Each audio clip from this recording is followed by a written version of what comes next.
We acknowledge that we are on the unceded traditional territory of the Kwikwetlem First Nations. This lies within the shared territory of the Tsleil-Waututh, Katsi, Musqueam, Quequot, and Stolo Nations.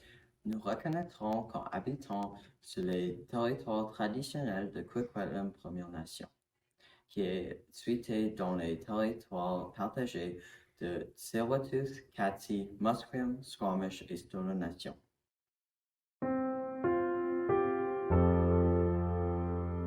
The Books of Remembrance are a set of 8 books in Peace Tower located in Memorial Chamber in Ontario. These 8 books honor the names of 120,000 fallen soldiers. The first book has the names of the fallen soldiers from World War I. The second book honors the fallen soldiers from World War II. And the third book was written for the Newfoundland soldiers who died in combat. The fourth book is to commemorate the Canadian soldiers who lost their lives in the Korean War. The 6th book commemorates the fallen Merchant Navy soldiers who fought in World Wars I and II. The 7th book is for the soldiers who died in wars that were not previously mentioned. The 8th book is devoted to the fallen militia units and Canadian Sensible War of 1812. Les livres de souvenirs sont 8 livres qui sont cités dans le Tour de paix dans la Chambre mémoriale en Ontario. Ces 8 livres gratifient les noms de plus que 120 000 soldats canadiens qui étaient morts dans le combat. Le premier livre a les noms de soldats qui sont morts dans la Première Guerre mondiale, de la Deuxième Guerre mondiale. Le troisième livre a des noms des soldats de Terre-Neuve qui sont morts dans le combat. La quatrième commémore les soldats canadiens qui étaient perdus dans la guerre coréenne. Le 5e livre est de les soldats qui est mort dans la guerre de Afrique du Sud et l'expédition de Nil. Le 6e livre est pour les marchands marines qui étaient morts dans la Première et Deuxième Guerre. Le 7e est pour tous les soldats canadiens qui sont morts dans des guerres qui n'a pas encore commémorées. Le 7e livre est dédié à les unités militaires perdues et les soldats canadiens qui sont morts dans la guerre de 1812. Born in Fort Saskatchewan, Alberta, Henry Ducky Norwest was a middle child of 4. Before he became a sniper, he would farm, ranch, and hunt in addition to being a rodeo performer. He was reserved, hence the nickname Ducky, given to him by his fellow soldiers.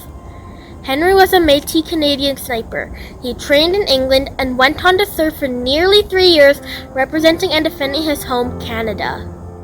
He was incredibly accomplished and successful, typically known for his excellent and continuous use of camouflage during battle. Henry Norwest received a military medal awarded to his bravery on land during the Vimy Ridge. He saved many lives with his skill and quick thinking as well as his capability. Being one of the only 90 men in the Canadian Corps to receive this medal, Henry was a fearless and devoted person, and is still remembered for his intelligence, stealth, and quick intuition today. Né dans Fort Saskatchewan, Alberta, Henry Ducky Norwest est un enfant milieu dans une famille de 4. Avant de devenir un sniper, il ferme, range et chasse en addition de jouer de rodeo. Il est réservé donc son surnom Ducky, donné par ses soldats amis. Henry est un Canadien métis sniper. Il s'est formé en Angleterre et servi pour presque 3 ans, représenté et protégé son pays Canada. Il était incroyablement réussi et très accompli. Ils sont connus pour son usage de camouflage dans la bataille. Henry Norwest recevra une médaille militaire de courage dans Vimy Ridge. Il secourut beaucoup de vies avec son habileté et son passé rapidement. Ils sont une de les seulement 90 dans la corps canadien qui recevra cette médaille. Henry est une personne courageuse et dévouée. Et ils sont souvenirs pour son intelligence, discrétion, et son intuition rapidement. Growing up in the Montreal region in Quebec, Canada, Lieutenant Pierre Andre Trudeau enrolled in the Canadian military and joined the Canadian Army to help Canada in any way he could. Trudeau was 22 when he passed away serving his country and fighting for what he believed in. He participated in the Dieppe raid, which proved to be a very important lesson to the Allied forces. He was buried in 1942 in the Dieppe Canadian War Cemetery, having done everything he could to fight off the Axis troops in the hope for freedom for Canadians today. Engraved on his tombstone were words that translate to, "This child wanted to sing the love and grace of a gesture. He said it all. May he rest in peace." Grandir dans la région de Montréal au Québec, Canada, Pierre-André Tudel s'est enrôlé dans le militaire canadien et s'est enrôlé dans l'armée pour aider Canada de toutes les manières possibles. Lieutenant Pierre-André Tudel était 22 ans lorsqu'il passe en servant son pays et en se battant pour ce en quoi il croyait. Il a participé au raid sur Dieppe, qui s'est avéré être une leçon très importante pour les forces alliées. Il a été enterré en 1942 au cimetière de guerre canadien de Dieppe, après avoir fait tout ce qu'il pouvait pour combattre les troupes de l'Axe dans l'espoir de libérer le Canada. Sur sa pierre tombale sont gravés des mots qui se traduisent par « Cet enfant voulait chanter l'amour et la grandeur d'un geste. Il a tout dit, qu'il repose en paix. » Dorothy Mary Yarwood Baldwin was born on October 10, 1891. She was the daughter of Robert Wilcox Yarwood and Mary Fleming Baldwin. She had 4 siblings, including her twin Lila. On May 2, 1917, she enlisted in the Canadian Army Medical Corps in Toronto as a nursing sister. Nursing sisters helped care for soldiers who were wounded and hurt, and many would die from diseases or enemy attacks. On July 28, 1917, she began work on the 3rd Canadian Stationary Hospital in Doullens, France. On the night of May 29, 1918, the hospital was bombed by German aircrafts. She was wounded during the bombings and died 1 day later. She was buried with the other nurses in Bagneux British Cemetery in France.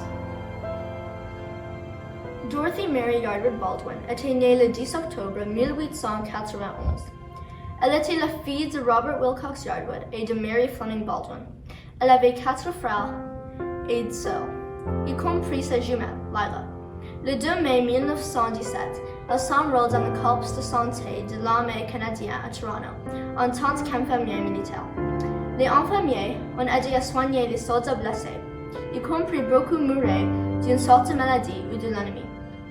Le 28 juillet 1917, elle a commencé à travailler au 3e hôtel stationnaire canadien à Doullens, en France. Pendant la nuit du 29 mai 1918, l'hôpital a été bombardé par des avions allemands. Elle a été blessée lors du bombardement et a été décédée un jour plus tard. Elle a été entrée avec d'autres infirmiers au cimetière britannique de Bagneux, en France. John Francis Edward Tabor was a member of the Royal Canadian Air Force. He was born on July 30th, 1923, in Ottawa, Ontario, and he was killed in Friesland, Netherlands. He was the pilot of a Halifax bomber and part of the 426th Squadron. His last mission was to Stuttgart, Germany. John Francis Edward was only 20 years old when he and his 7 crewmates were shot down and tragically killed in a Halifax 3 LK-879 in World War II.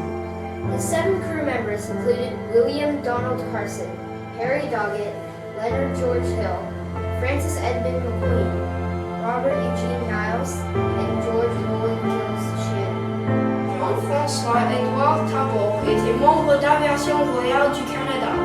Il est né le 30 juillet 1923 à Ottawa, en Ontario, et il était mort à Friesland, aux Pays-Bas. Il était le pilote du bombardier Halifax et faisait partie du 426 escadron. Et sa dernière mission était à Stalingrad, en Allemagne. Le 17 juin 1944, Jean-François-Édouard n'avait que 20 ans lorsqu'il et ses 7 membres d'équipage étaient abattus et tragiquement tués sur un bombardier Halifax pendant la Deuxième Guerre mondiale. Ces 7 membres d'équipage comprenaient William Donald Carson, Harry Doggett, Leonard George Hill, François Edmund McQueen, Robert Eugene Niles, et George Roland Gillis Shannon. These are not just books, these are thousands of honorable soldiers who have served their countries bravely. Their names cannot summarize the sacrifice in their lives. These books are important because they commemorate the lives of those who fought and died for their country, so we can all enjoy the freedom we have today. Celles-ci ne sont pas seulement des livres, ils sont mille de soldats honorables qui ont servi leur pays courageusement. Nos noms ne peuvent pas résumer le sacrifice de leur vie. Ces livres sont importants parce qu'ils commémorent les vies de ceux qui ont battu et sont morts pour leur pays, alors que nous pouvons tous apprécier la liberté que nous avons